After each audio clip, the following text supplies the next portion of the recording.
Let's talk about how to choose your proteins wisely. Now, the problem with protein is that in nature, protein never comes as a complete protein. It comes with fat. And there's such a thing called the insulin index, which looks at the protein effect of insulin.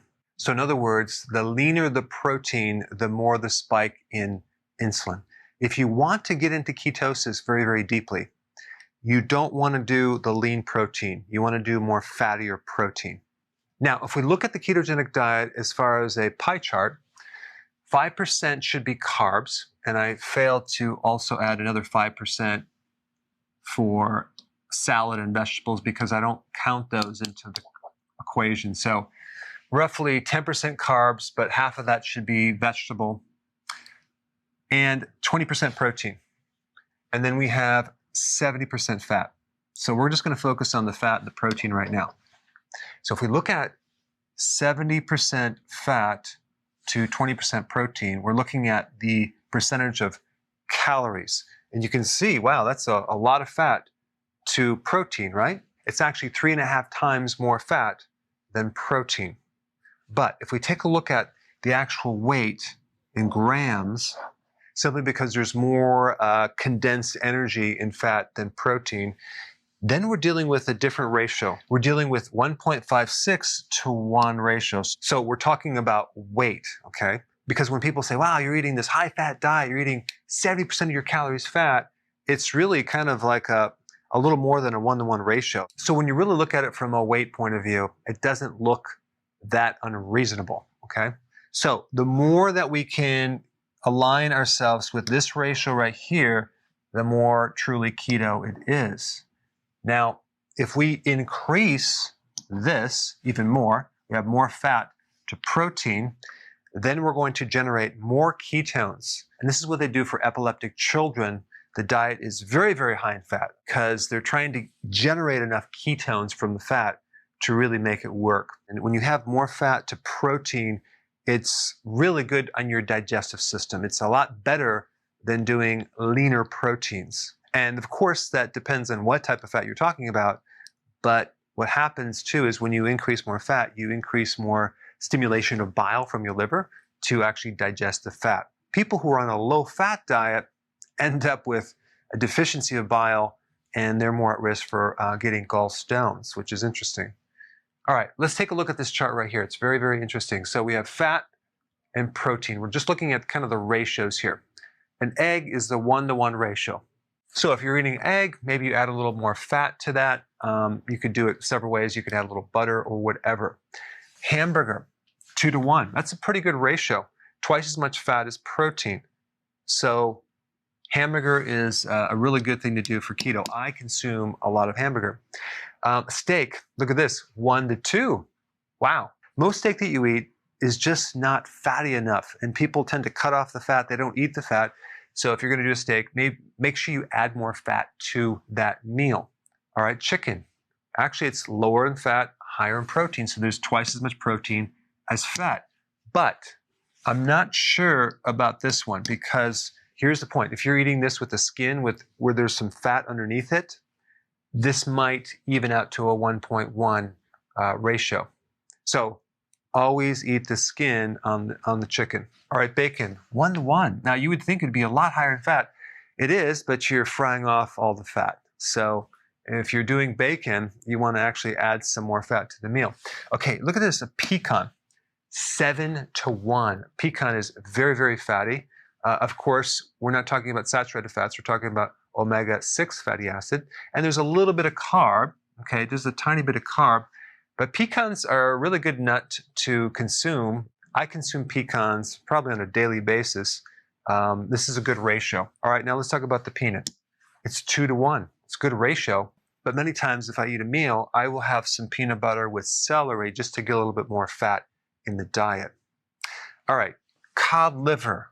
Now, I'm not talking about cod liver oil. I'm talking about cod liver. It's right here. Check this out. Icelandic cod liver. Maybe you've never heard about it before. There's many different brands. Most of them are wild caught. Okay, so that's the one you want to get.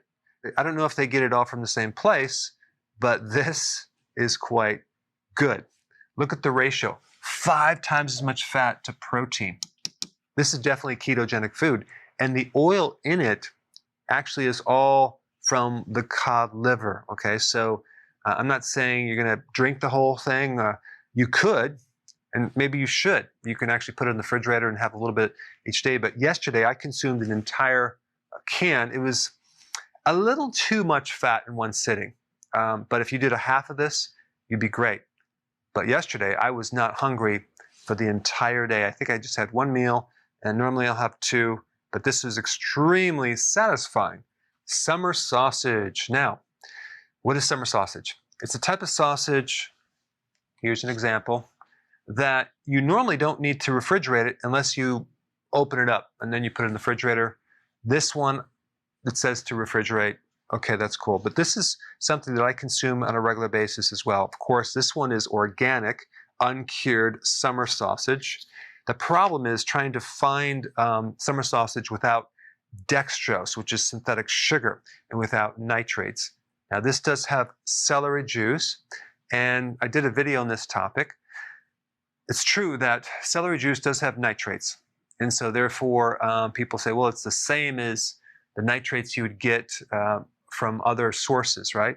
But there's really no studies that I could find that said that consuming celery juice with the nitrates has any harmful effects. So it may create some harmful effects, but if you know of a study, put it down below. But I'm still alive. I've been consuming this for a long time. So this has organic beef, sea salt. All right, and then it has organic honey. Now, I know what you're going to say. You said not to have honey. This is a very, very small amount. I'm okay with it. It's like 1 gram per serving, so it's pretty low. And then we have organic spices, cultured celery juice powder, lactic acid starter culture. But this is like a 2-to-1 ratio, so it's actually perfect. If I'm in a hurry, I can just chop this off. I might add some cheese to it. I might just have it by itself, and I'm good to go. And also, Lucy, our little granddaughter, who's 2 right now, loves this, and it's pretty healthy. And I know someone is going to want to know, where do I get this? You're going to have to look it up. I have no affiliation with these companies, but I will put a link down below of the names of these so you can do the research on them. Okay, then we get to the macadamia nut. Look at this, 11.5 fat to a 1 protein ratio. This is quite killer nut in a good way. All right, sardines. Now check this out. Here's an example of some sardines. You would think it'd be fattier, but look at it, has twice as much protein as fat, but it comes in oil. So a lot of that oil is going to shift this. It's probably going to be like a 1-to-1 ratio. So this is, I consume sardines. It's totally fine. You need to do it. But look at this, salmon, 1.5 to 1. So apparently salmon fits this closest. It's the ideal keto food. I love salmon. I love fatty fish. I consume salmon on a regular basis. Salmon also has selenium to counter any potential mercury that's in that fish. But of course, you want to do wild caught. All right, in summary, if you want to get into a little deeper ketosis, focus more on the proteins that are higher in fat. Thanks for watching. Hey, before you go real quick, I have a course entitled How to Bulletproof Your Immune System. It's a free course. I want you to take it. And here's why. Here's you. Here is your environment. Everyone is focused on this over here, avoiding your environment. But what about here? What about strengthening your immune system? That's what's missing. This course will show you how to bulletproof yourself, and so you can tolerate and resist your environment much better by strengthening your own immune system. I put a link down in the description right down below. Check it out and get signed up today.